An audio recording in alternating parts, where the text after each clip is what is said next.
Okay, today I'll be on this 7 horsepower Briggs and Stratton. Somebody's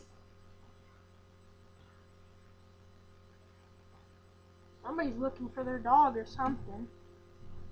But today I'll be on this, and yes, I was stupid enough to forget to hook the governor up. Being stupid.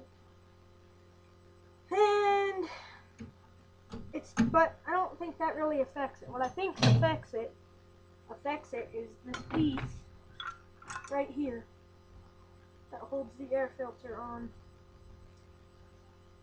Because there's a breather tube that comes out over here on the valve cover.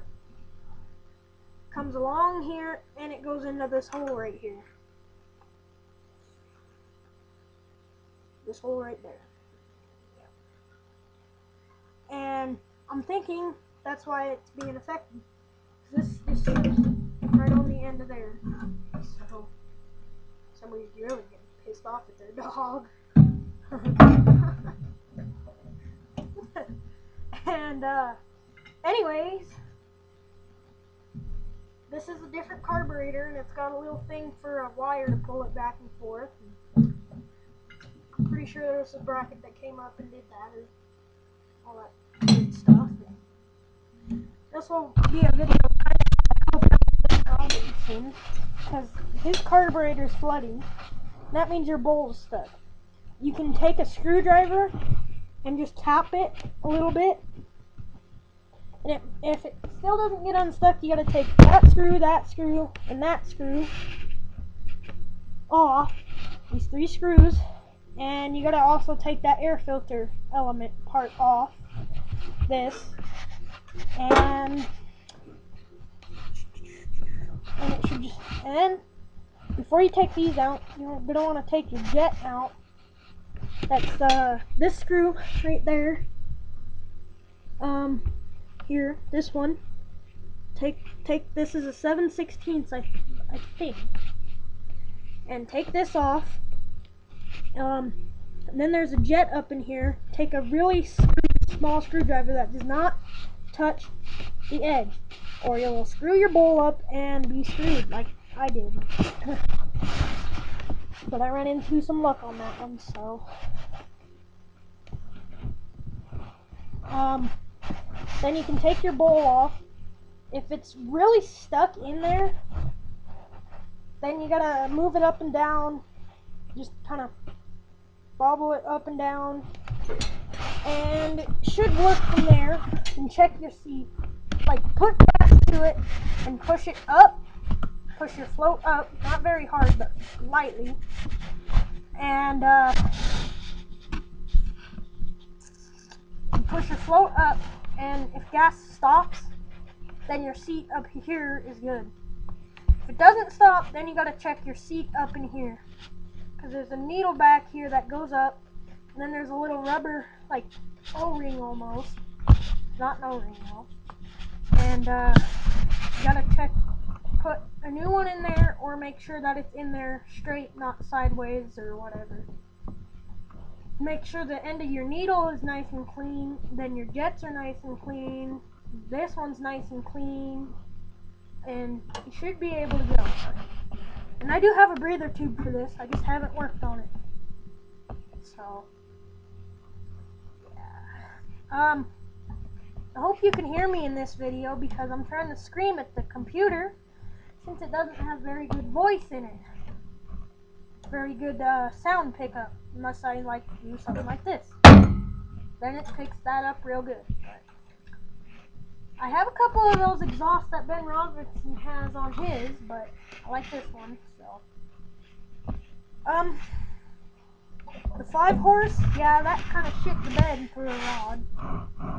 So, rod's long gone in that fucker. Yep. Didn't put a hole through it, but it threw it. Threw it right through. Not through the block, but it threw it. It's running fine, all nice and dandy, and then all of a sudden, you hear just a big thump, just like that. Yep. Then you pull it over, and that don't move. And, well, this moves, crankshaft moves, but yeah, I'm afraid to take that one apart now.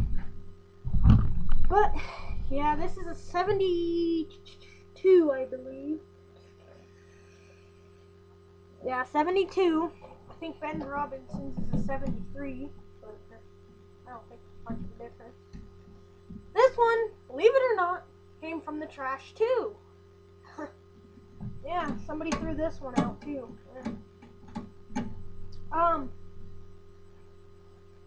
I might be able to send you this gas tank that was originally on it. It don't have any holes in it or nothing, but it's awfully bent up.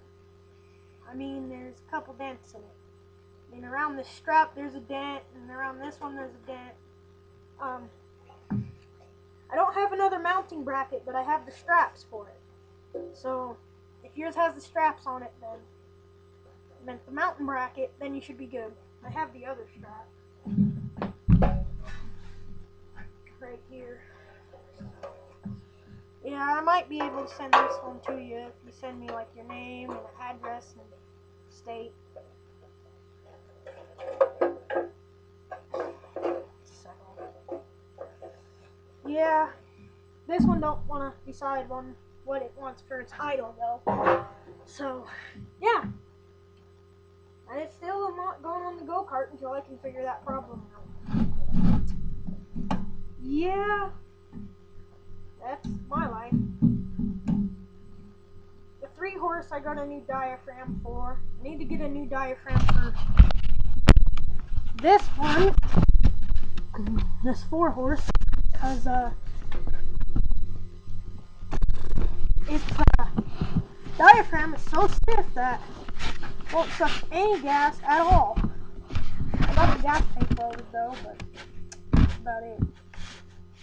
And I've tried spraying gas into the carburetor and running it off that way at first, but then it kinda, that's what I did to this 5, and it worked. That one, yeah, that one kinda died a little bit. It's half alive, and then I got this piece of crap Tecumseh in here.